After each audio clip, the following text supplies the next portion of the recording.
നമസ്കാരം. ലോകത്തിൽ ഏറ്റവും കൂടുതൽ സ്നേഹിക്കപ്പെടുന്ന മനുഷ്യൻ ലയണൽ ആന്ദ്രേസ് മെസ്സി കുച്ചിറ്റിനി എന്ന വലിയ പേരിനെ മെസ്സി എന്ന രണ്ട് അക്ഷരത്തിലേക്ക് ചുരുക്കുമ്പോൾ അത് ബഷീർ പറഞ്ഞ പോലെ ഈ ദുനിയാവിൻ്റെ തന്നെ ആവേശമാണ്. അങ്ങ് കാലിഫോർണിയ തൊട്ടിങ്ങ് കോഴിക്കോട് വരെയുള്ള കുട്ടികൾ പോലും അറിയപ്പെടുന്ന ലോകത്തിലെ ഏക മനുഷ്യനും ഒരുപക്ഷെ ഈ 39-കാരനാവും. എക്കാലത്തെ മികച്ച ഫുട്ബോൾ താരമെന്ന അർത്ഥത്തിൽ ഗോട്ടെന്നും അർജന്റീനയും ബാഴ്സലോണയും പല പ്രതിസന്ധികളിൽ നിന്ന് രക്ഷിച്ച രക്ഷകരെന്നും അർത്ഥത്തിൽ മിശിഹ എന്നും മൈതാനത്ത് കാട്ടുന്ന മാന്ത്രികത കണക്കിലെടുത്ത് വിസാഡെന്നും മനുഷ്യർക്ക് അസാധ്യമായ കാര്യങ്ങൾ മൈതാനത്ത് ചെയ്യുന്നതുകൊണ്ട് മറ്റൊരു ഗ്രഹത്തിൽ നിന്ന് വന്നവരെന്ന അർത്ഥത്തിൽ ദ ഏലിയൻ എന്നീ പേരുകളിലൊക്കെ ലോകത്തിലെ എല്ലാ പ്രധാന നേട്ടങ്ങളും സ്വന്തമാക്കിയ ഈ ഫുട്ബോൾ രാജാവിനെ വിശേഷിപ്പിക്കപ്പെടാറുണ്ട്. കരിയറിലുടനീളം ജെന്റിൽമാൻ ഇമേജ് നിലനിർത്തിയിട്ടുള്ളയാളാണ് മെസ്സി. മറഡോണയെ പോലെ വിവാദ കലുഷിതമായ ജീവിതം അദ്ദേഹത്തിനില്ല. അതുകൊണ്ടുകൂടിയായിരിക്കണം അദ്ദേഹം ഇത്രമേൽ സ്നേഹിക്കപ്പെടുന്നതും. മൈതാനത്ത് വളരെ ശാന്തനായിട്ടാണ് മെസ്സി പൊതുവെ കാണപ്പെടാറുള്ളത്. കുട്ടിക്കാലത്തെ പ്രണയിനിയായ അന്റോനെല്ലയെ വിവാഹം കഴിച്ച് മാതൃകാപരമായ കുടുംബജീവിതം നയിക്കുന്നത് മെസ്സിയുടെ ഇമേജ് വർദ്ധിപ്പിച്ചു. ലയണൽ മെസ്സി ഫൗണ്ടേഷൻ വഴിയും യൂണിസെഫ് വഴിയും കുട്ടികളുടെ ആരോഗ്യത്തിനും വിദ്യാഭ്യാസത്തിനുമായി വലിയ രീതിയിൽ പ്രവർത്തിക്കുന്നു.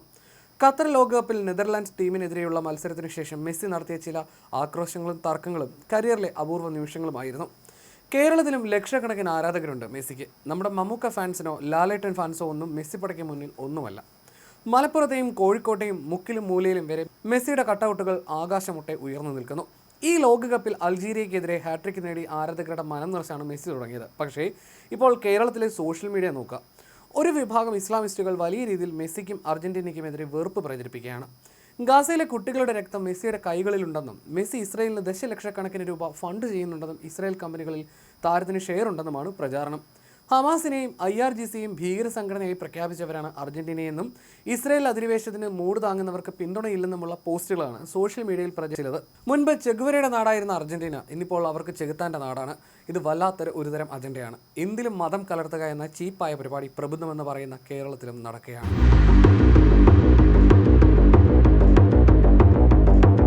ലയണൽ മെസ്സി ഇസ്രയേലിന് $1.5 ദശലക്ഷം ധനസഹായം നൽകിയെന്ന നമ്മുടെ നാട്ടിൽ ഇപ്പോൾ നടക്കുന്ന പ്രചാരണം ഒരു ദശാബ്ദത്തിലേറെ പഴക്കമുള്ള ഒരു പാരഡി വാർത്തയിൽ നിന്ന് രൂപപ്പെട്ടതാണ്. സത്യമല്ലാത്ത എന്നാൽ നിലവിലുള്ള ഒരു വിഷയത്തെയോ വ്യക്തിയെയോ പരിഹസിക്കാൻ വേണ്ടി തമാശ രൂപേണ നിർമ്മിക്കുന്ന വാർത്തകളാണ് പാരഡി വാർത്തകൾ. നമ്മുടെ നാട്ടിൽ അത് പതിവില്ലെങ്കിലും വിദേശ രാജ്യങ്ങളിൽ അങ്ങനെ ഒരു പരിപാടിയുണ്ട്. അത് അവിടെ ജനപ്രിയവും നിയമപരമായി അംഗീകരിക്കപ്പെട്ടതുമാണ്. വിദേശ രാജ്യങ്ങളിൽ പാരഡി വാർത്തകൾ മാത്രം നൽകുന്നതിനായി പ്രത്യേകം രജിസ്റ്റർ ചെയ്ത മാധ്യമ സ്ഥാപനങ്ങളുണ്ട്. അവർ തങ്ങളുടെ വെബ്സൈറ്റുകളിൽ ഇത് ആക്ഷേപഹാസ്യമാണെന്ന് വ്യക്തമായി ഡിസ്ക്ലൈമറും എഴുതി വെച്ചിരിക്കും. ദി ഒനിയൻ, ബാബിലോൺ ബി, ലേ കോമ്പറ്റിറ്റർ എന്നിവ ഇതുപോലുള്ള പാരഡി പോർട്ടലുകളാണ്. ഫ്രാൻസ് ആസ്ഥാനമായി പ്രവർത്തിച്ചിരുന്ന ലേ കോമ്പറ്റിറ്റർ എന്ന ആക്ഷേപഹാസ്യ പാരഡി വെബ്സൈറ്റിൽ വന്ന ഒരു വാർത്തയാണ് മെസ്സിക്ക് വിനയായത്. അർജന്റീന ലോകകപ്പ് റണ്ണേഴ്സപ്പ് ആയപ്പോൾ മെസ്സിക്ക് ലഭിച്ച ബോണസ് തുകയായ €1 മില്യൺ അദ്ദേഹം ഇസ്രയേലിന് നൽകിയെന്നായിരുന്നു ആ പാരഡി വാർത്ത.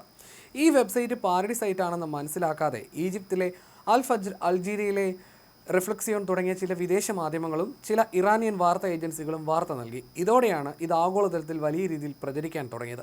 ഈ വ്യാജവാർത്ത പരന്നയുടനെ മെസ്സി തന്നെ ഇതിനെതിരെ ശക്തമായി രംഗത്ത് വരികയും കോടതിയെ സമീപിക്കുകയും ചെയ്തിരുന്നു.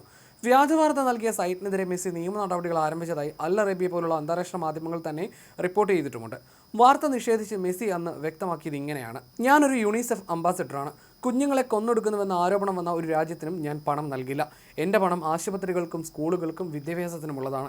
പണമില്ലാത്ത സാധുക്കൾക്ക് വേണ്ടിയാണ് ഞാൻ ജീവകാരുണ്യം ചെയ്യുന്നത്. കൂടാതെ ആ സമയത്ത് ഗസയിലെ കുട്ടികൾ നേരിടുന്ന ദുരന്തത്തിൽ ആശങ്ക രേഖപ്പെടുത്തിക്കൊണ്ട് മെസ്സി തൻ്റെ ഔദ്യോഗിക ഫേസ്ബുക്ക് പേജിൽ ഒരു കുറിപ്പും പങ്കുവച്ചിരുന്നു.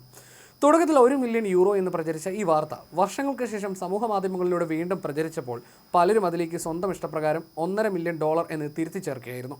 സൗദി അറേബ്യയിൽ നിന്ന് മുൻപ് മെസ്സിക്ക് ലഭിച്ച വൻ തുകയുടെ കരാർ ഓഫറുകളിലെ അക്കങ്ങൾ തെറ്റായി ചേർത്തും ഇത് പ്രചരിപ്പിക്കുന്നുണ്ട്. ഈ വാർത്ത വ്യാജമാണെന്ന് തെളിയിച്ചുകൊണ്ട് അന്താരാഷ്ട്ര ഫാക്ട് ചെക്കിംഗ് വെബ്സൈറ്റുകളായ സ്നോപ്സ് അടക്കമുള്ളവ വിശദമായ റിപ്പോർട്ടുകൾ പുറത്തുവിട്ടിട്ടുണ്ട്.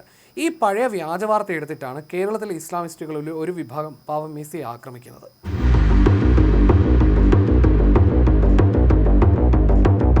ലയണൽ മെസ്സിയും ഇസ്രായേൽ പ്രധാനമന്ത്രി ബെഞ്ചമിൻ നെതന്യാഹുവും ഒന്നിച്ചു നിൽക്കുന്ന ചിത്രവും പ്രചരിക്കുന്നുണ്ട്. ഇത് വെച്ച് മെസ്സി ഇസ്രായേൽ അനുകൂലിയാക്കാനാണ് നീക്കം. പക്ഷേ കുറ്റം പറയരുതല്ലോ, ആ ചിത്രം വ്യാജമല്ല, യഥാർത്ഥമാണ്. എന്നാൽ ഇത് ഇപ്പോഴത്തെ ചിത്രമല്ല, 2013 പഴയൊരു ചിത്രമാണ്. കൃത്യമായി പറഞ്ഞാൽ 2013 ഓഗസ്റ്റ് 4 എടുത്തതാണ്. മെസ്സി ഉൾപ്പെടുന്ന FC ബാഴ്സലോണ ഫുട്ബോൾ ക്ലബ്ബ് ഇസ്രായേലിലും ഫലസ്തീനിലും നടത്തിയ പീസ് ടൂർ എന്ന സമാധാന ദൗത്യത്തിൻ്റെ ഭാഗമായിട്ടാണ് അവിടെ എത്തിയത്. സന്ദർശന വേളയിൽ ക്യാൻസർ ബാധിതരായ കുട്ടികൾക്കായി സംഘടിപ്പിച്ച ഒരു കായിക പരിപാടിയിൽ വെച്ചാണ് ബാഴ്സലോണ താരങ്ങൾ നെതന്യാഹുവിനെ കണ്ടത്. നിലവിലെ യുദ്ധ സാഹചര്യങ്ങളുമായോ രാഷ്ട്രീയ സംഭവ വികാസങ്ങളുമായോ ഈ ചിത്രത്തിന് യാതൊരു ബന്ധവുമില്ല. 13 വർഷത്തോളം പഴക്കമുള്ള ഒരു ആർക്കൈവ് ചിത്രമാണിത്. ലയണൽ മെസ്സിക്ക് വ്യക്തമായ രാഷ്ട്രീയ പാർട്ടി ബന്ധങ്ങളോ പരസ്യമായ രാഷ്ട്രീയ നിലപാടുകളോ ഇല്ല. അദ്ദേഹം പൊതുവെ രാഷ്ട്രീയ കാര്യങ്ങളിൽ നിന്ന് പൂർണ്ണമായി വിട്ടുനിൽക്കുന്ന വ്യക്തിയാണ്. യുണിസെഫിൻ്റെ ഗുഡ്വിൽ അംബാസഡർ കൂടിയാണ് അദ്ദേഹം. കുട്ടികളുടെ ക്ഷേമ പ്രവർത്തനങ്ങൾക്ക് അദ്ദേഹം കോടിക്കണക്കിന് ഡോളർ ചെലവഴിക്കുന്നുമുണ്ട്.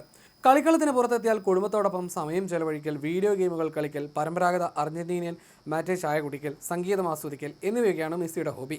ഇസ്രായേൽ ഫലസ്തീൻ വിഷയങ്ങളിൽ മെസ്സി ഇതുവരെ യാതൊരു രാഷ്ട്രീയ നിലപാടുകളും പരസ്യമായി പ്രഖ്യാപിച്ചിട്ടുമില്ല. മെസ്സിക്ക് ഇസ്രയേലിൽ നിക്ഷേപങ്ങൾ ഉണ്ടെന്നതും കല്ലുവെച്ച നുണയാണ്. മെസ്സിയുടെ പ്രധാന ബിസിനസ് നിക്ഷേപങ്ങൾ യൂറോപ്പിലും അമേരിക്കയിലുമാണ് കേന്ദ്രീകരിച്ചിരിക്കുന്നത്. സ്പെയിൻ, അൻഡോറ എന്നിവിടങ്ങളിലുള്ള MIM ഹോട്ടൽ ശൃംഖല മെസ്സിയുടേതാണ്. ദി മെസ്സി സ്റ്റോർ എന്ന സ്വന്തം പേരിലുള്ള വസ്ത്ര ബ്രാൻഡ്, അമേരിക്കയിൽ ആരംഭിച്ച energy drink brand, San Francisco ആസ്ഥാനമായുള്ള സ്പോർട്സ് ആൻഡ് ടെക്നോളജി നിക്ഷേപ സ്ഥാപനം എന്നിങ്ങനെ ശതകോടികളുടെ ആസ്തി മെസ്സിക്കുണ്ട്. എന്നാൽ മുമ്പ് ചില ഇസ്രയേലി കമ്പനികളുടെ പരസ്യങ്ങളിൽ ബ്രാൻഡ് അംബാസിഡറായി അദ്ദേഹം കരാറുകളിൽ ഒപ്പുവെച്ചിട്ടുണ്ട്. 2017 ബ്ലോക്ക് ചെയിൻ സ്മാർട്ട് ഫോണുകൾ നിർമ്മിക്കുന്ന സിരിൽ ലാബ്സ് എന്ന ഇസ്രയേലി സ്റ്റാർട്ടപ്പിൻ്റെ പരസ്യങ്ങളിൽ മെസ്സി സഹകരിച്ചിരുന്നു. കാഴ്ച പരിമിതർക്കായിട്ടുള്ള ഉപകരണങ്ങൾ നിർമ്മിക്കുന്ന ഓർക്യാം എന്ന കമ്പനിയുമായി അദ്ദേഹം 3 വർഷത്തെ വാണിജ്യ കരാറിൽ ഏർപ്പെട്ടിരുന്നു. കാഴ്ച വൈകല്യമുള്ള കുട്ടികളെ സഹായിക്കുന്നതിനുള്ള ജീവകാരുണ്യ പ്രവർത്തനങ്ങളുടെ ഭാഗമായിട്ടാണ് ഈ പരസ്യ കരാറിനെ മെസ്സി വിശേഷിപ്പിച്ചത്. എന്നാൽ ജൂതനെ വെറുക്കണമെന്നും യാതൊരു കാര്യങ്ങളിലും ജൂതനുമായി സഹകരിക്കില്ല എന്ന നിലപാടും മെസ്സിക്കില്ല. അദ്ദേഹം മനുഷ്യരെ മനുഷ്യരായി തന്നെയാണ് കാണുന്നത്. പിന്നെ ഓരോന്നിൻ്റെയും ഇസ്രായേൽ യഹൂദ ബന്ധം ചികഞ്ഞു നോക്കി ബഹിഷ്കരിക്കാനാണെങ്കിൽ ഫേസ്ബുക്കും വാട്സപ്പും അടക്കം ഒന്നും തന്നെ നമുക്ക് ഉപയോഗിക്കാൻ കഴിയില്ല. ഹമാസിനെയും IRGCയും ഭീകര സംഘടനയായി പ്രഖ്യാപിച്ചവരാണ് അർജന്റീനയെന്നും ഇസ്രായേൽ അധിനിവേശത്തിന് മൂട് താങ്ങുന്നവർക്ക് പിന്തുണയില്ലെന്നുമുള്ള പോസ്റ്റുകളാണ് സോഷ്യൽ മീഡിയയിൽ കഴിഞ്ഞ ദിവസങ്ങളിലടക്കം പ്രചരിച്ചത്. നേരത്തെ കേരളത്തിൽ അർജന്റീന എന്നാൽ ചെഗുവേരയുടെ നാടായിരുന്നു. വിപ്ലവ നായകൻ ഏണസ്റ്റോ ചെഗുവേര ജനിച്ചത് അർജന്റീനയിലാണ് എന്നത് ശരിയാണ്. എന്നാൽ ചെഗുവേരയുടെ ജന്മനാട് എന്നതുകൊണ്ട് മാത്രം അർജന്റീന ഒരു ഇടതുപക്ഷ രാഷ്ട്രമാകുന്നില്ല. ഇവിടെ നിലവിലുള്ളത് തീവ്ര വലതുപക്ഷ ലിബർട്ടേറിയൻ ഗവൺമെൻറ്റാണ്. ഹാവിയർ മിലെയാണ് അർജന്റീനയുടെ പ്രസിഡന്റ്. ഈ സർക്കാർ ഇപ്പോൾ ഇസ്രായേൽ അനുകൂല നിലപാടാണ് സ്വീകരിക്കുന്നത്. പ്രസിഡന്റ് ഹാവിയർ മിലെ ഇസ്രായേലുമായി വളരെ അടുത്ത നയതന്ത്ര ബന്ധം പുലർത്തുന്നുണ്ട്. അദ്ദേഹം ഇസ്രായേൽ സന്ദർശിക്കുകയും ഇസ്രായേലും ലാറ്റിൻ അമേരിക്കൻ രാജ്യങ്ങളും തമ്മിലുള്ള ബന്ധം ശക്തമാക്കാൻ കരാർ പ്രഖ്യാപിക്കുകയും ചെയ്തിരുന്നു. മാത്രമല്ല അർജന്റീനയുടെ എംബസി ടെൽ-അവീവിൽ നിന്ന് ജെറുസലേമിലേക്ക് മാറ്റുമെന്നും അദ്ദേഹം പ്രഖ്യാപിച്ചിട്ടുണ്ട്. ഇത് ആ ഗവൺമെന്റിന്റെ നിലപാടാണ്, അല്ലാതെ അർജന്റീനിയൻ ജനതയുടേതല്ല. നരേന്ദ്രമോദിയുടെയും BJPയുടെ നിലപാടാണ് ഇന്ത്യൻ ജനതയ്ക്ക് മൊത്തത്തിലെന്ന് പറയുന്നത് പോലെ ബാലിശമാണ് ഈ നിലപാടെന്ന് വിദ്വേഷ പ്രചാരകർ തിരിച്ചറിയുന്നില്ല. അർജന്റീനയുടെ ഫുട്ബോൾ ടീമിന് അവിടുത്തെ സർക്കാരിൻ്റെ രാഷ്ട്രീയവുമായി യാതൊരു ബന്ധവുമില്ല.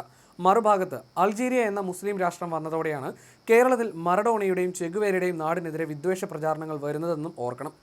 തീവ്ര നാസികൾക്ക് അഭയം നൽകിയ രാഷ്ട്രമാണ് അർജന്റീന എന്നൊക്കെയാണ് കേരളത്തിൽ ഇപ്പോൾ വാർത്ത പ്രചരിക്കുന്നത്. ചരിത്രം നോക്കുമ്പോൾ അതിൽ ശരിയുണ്ടാകും. പക്ഷേ അതിൻ്റെ പേരിൽ അർജന്റീന ഫുട്ബോൾ ടീം എന്ത് പിഴച്ചു എന്നതൊരു ചോദ്യമാണ്. അർജന്റീന നാസി കുറ്റവാളികൾക്ക് അഭയം നൽകിയെന്നത് ചരിത്രപരമായ വസ്തുതയാണ്. 2ാം ലോക മഹായുദ്ധത്തിൽ ജർമ്മനി പരാജയപ്പെട്ടതിനു ശേഷം വിചാരണയിൽ നിന്നും ശിക്ഷയിൽ നിന്നും രക്ഷപ്പെടാൻ ആയിരക്കണക്കിന് തീവ്ര നാസി ഉദ്യോഗസ്ഥരും കൂട്ടക്കൊലകളുടെ ആസൂത്രകരും അർജന്റീനയിലേക്ക് കടന്നിട്ടുണ്ട്. 2ാം ലോക മഹായുദ്ധത്തിന് ശേഷം അർജന്റീന ഭരിച്ചിരുന്ന പ്രസിഡന്റ് യുവാൻ പെറ്റോണിന് ഫാസിസ്റ്റ് പ്രത്യയശാസ്ത്രങ്ങളോട് താല്പര്യമുണ്ടായിരുന്നു. ജർമ്മനിയിലെ മികച്ച ശാസ്ത്രജ്ഞരെയും സൈനിക ഉദ്യോഗസ്ഥരെയും സ്വന്തം രാജ്യത്തിന്റെ വികസനത്തിനായി ഉപയോഗിക്കാമെന്ന് അദ്ദേഹം കരുതി. യുദ്ധത്തിന് മുൻപ് തന്നെ വലിയൊരു വിഭാഗം ജർമ്മൻ കുടിയേറ്റക്കാർ അർജന്റീനയിലുണ്ടായിരുന്നു. അതിനാൽ പുതിയതായി എത്തുന്ന നാസികൾക്ക് അവിടുത്തെ ജനങ്ങൾക്കിടയിൽ പെട്ടെന്ന് ഒളിച്ചു ജീവിക്കാൻ എളുപ്പമായിരുന്നു. നാസികൾക്ക് യൂറോപ്പിൽ നിന്ന് സൗത്ത് അമേരിക്കയിലേക്ക് രക്ഷപ്പെടാൻ വേണ്ടി പ്രത്യേക രഹസ്യപാതകൾ തന്നെയുണ്ടായിരുന്നു. റാഡ് ലൈൻസ് എന്ന് വിളിക്കപ്പെടുന്ന ഈ സംവിധാനത്തിലൂടെ വ്യാജ പാസ്പോർട്ടുകളും യാത്രാരേഖകളും നിർമ്മിച്ച് നൽകിയാണ് ആയിരക്കണക്കിന് നാസികളെ അർജന്റീനയിൽ എത്തിച്ചത്. ചില വത്തിക്കാൻ ഉദ്യോഗസ്ഥരുടെയും റെഡ് ക്രോസിൻ്റെയും അറിവോടെയോ അല്ലാതെയോ ഉള്ള സഹായവും ഇതിന് ലഭിച്ചിരുന്നു. ചരിത്രത്തിലെ ഏറ്റവും ക്രൂരന്മാരായ ചില നാസി നേതാക്കൾ അർജന്റീനയിൽ വ്യാജപേരിൽ വർഷങ്ങളോളം സുരക്ഷിതമായി ജീവിച്ചു. ലക്ഷക്കണക്കിന് ജൂതന്മാരെ ഗ്യാസ് ചേമ്പറുകളിലിട്ട് കൊന്നൊടുക്കിയ ഹോളോകോസ്റ്റ് കൂട്ടക്കൊലയുടെ പ്രധാന ആസൂത്രകൻ അഡോൾഫ് എക്മാൻ അത്തരത്തിലൊരാളാണ്. ഇയാൾ റിക്കാർഡോ ക്ലെമൻ എന്ന വ്യാജപേരിൽ അർജന്റീനയിൽ മെഴ്സിഡസ് ബെൻസ് കമ്പനിയിൽ ജോലി ചെയ്തു വരികയായിരുന്നു. പിൽക്കാലത്ത് 1960-ൽ ഇസ്രായേലിലെ ചാരസംഘടനയായ മൊസാദ് അർജന്റീനയിൽ അതിക്രമിച്ചു കയറി ഇയാളെ രഹസ്യമായി തട്ടിക്കൊണ്ടുപോയാണ് വിചാരണ ചെയ്തതും തൂക്കിലേറ്റിയതും. കോൺസെൻട്രേഷൻ ക്യാമ്പുകളിലെ തടവുകാരിൽ ക്രൂരമായ ശാസ്ത്ര പരീക്ഷണങ്ങൾ നടത്തിയിരുന്നതിനാൽ ഇയാളെ മരണത്തിന്റെ മാലാഖ എന്ന് വിളിക്കുന്ന ജോസഫ് മെംഗലെയും വർഷങ്ങളോളം അർജന്റീനയിൽ ഒളിച്ചു താമസിച്ചിരുന്നു. അതൊക്കെ അന്ന് കഴിഞ്ഞ കാര്യങ്ങളാണ്. അതും ഇന്നത്തെ അർജന്റീന ടീമും തമ്മിൽ എന്ത് ബന്ധമെന്നതാണ് ചോദ്യം. അങ്ങനെയാണെങ്കിൽ ജർമ്മനിയുടെ പേരിൽ എന്തെല്ലാം പറയാൻ കഴിയും? ഫുട്ബോൾ എന്നാൽ രാഷ്ട്രീയമല്ല എന്ന സാമാന്യ ബോധം പോലും കേരളത്തിലെ വിദ്വേഷ പ്രചാരകർക്കില്ല.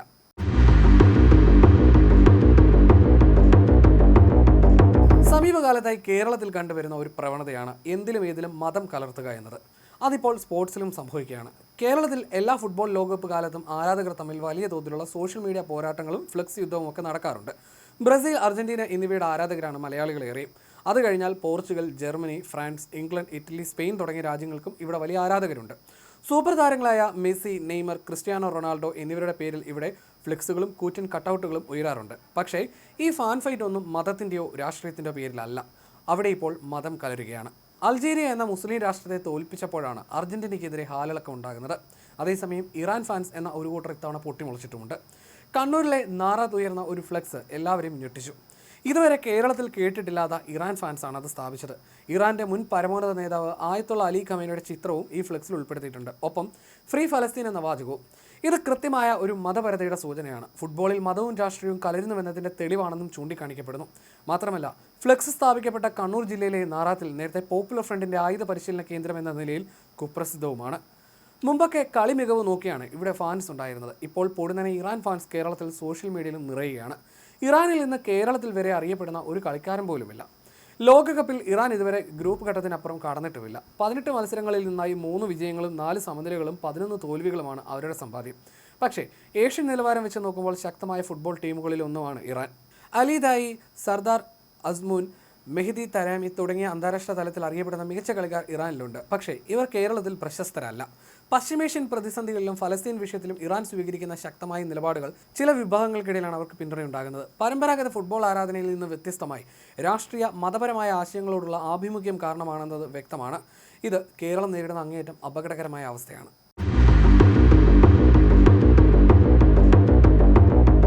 ഇപ്പോൾ കേരളത്തിലെ ഒരു വിഭാഗത്തിൻ്റെ രോമാഞ്ചമായ ഇറാൻ സ്വന്തം വനിതാ ഫുട്ബോൾ ടീമിനോട് എന്താണ് ചെയ്തത് എന്നതുകൂടി ഒന്ന് ഓർക്കണം.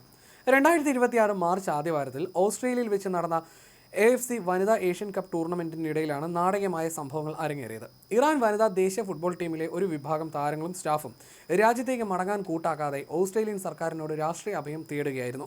2026 മാർച്ച് 2 നടന്ന ദക്ഷിണ കൊറിയയ്ക്കെതിരെയുള്ള മത്സരത്തിന് മുന്നോടിയായിട്ടാണ് സംഭവങ്ങളുടെ തുടക്കം. മത്സരത്തിന് മുൻപ് ദേശീയഗാനം ആലപിച്ചപ്പോൾ ഇറാൻ വനിതാ താരങ്ങൾ അത് പാടാതെ പൂർണ്ണമായി നിശബ്ദത പാലിച്ചു. ഇറാന്റെ രാഷ്ട്രീയ സാഹചര്യങ്ങൾക്കെതിരെയുള്ള ഒരു നിശബ്ദ പ്രതിഷേധമായിട്ടാണ് ഇത് വ്യാഖ്യാനിക്കപ്പെട്ടത്.